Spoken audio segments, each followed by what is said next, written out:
do vázy čerešňovú halúsku.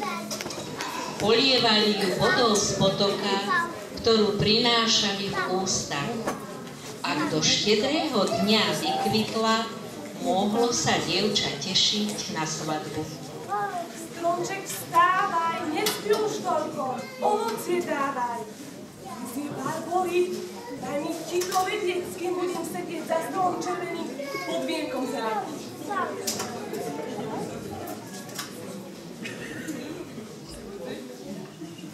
Poliať?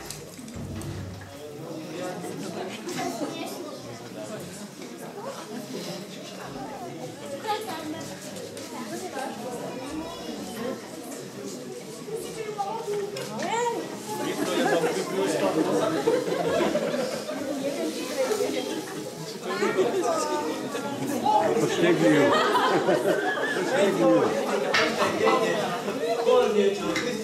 Tam, hej.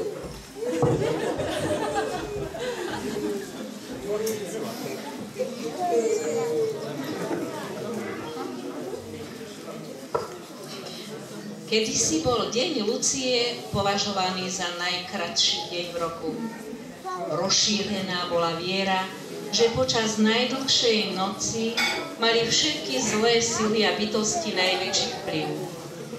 V dedinskom prostredí to boli predovšetkým strihy. Vravelo sa, od Lucie do Vianoc každá noc má svoju moc. Pred strigami sa chránili jedením cesnaku, kreslením krížov posvätnou kriedou nad dvere obydlí a spálni. Kto chcel strigy vidieť, musel zhotoviť stolček bez klincov, na ktorom pracoval od Lucie až do štedrého dňa. Na štedrý deň musel čakať so stolčekom na krížnych cestách, aby uvidel všetky bosovky. V Lucín večer chodili ľudsky, zahalené bielom a vyháňali z domov zlých duchov a choroby. Ráno bolo všade počuť krik, hrmot, štrngot zvonov a ľudia verili, že hrmotom a krikom odoženú všetky zlé sily, čo sa v tento deň schádzali. Tento deň bol priaznivý pre čary a preto sa robili ľúbostné veštby.